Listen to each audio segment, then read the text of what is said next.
What's the meaning of cuticle?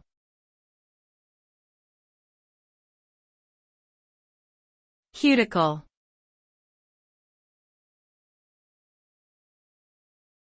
Cuticle.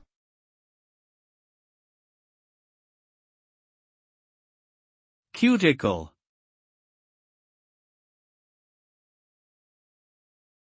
Cuticle.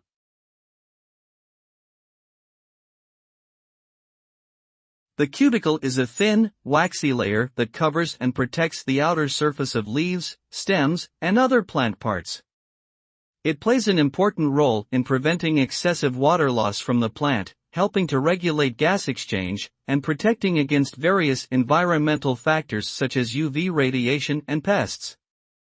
The cuticle is composed primarily of a lipid layer which makes it impermeable to water, and it can vary in thickness and composition depending on the plant species and growing conditions.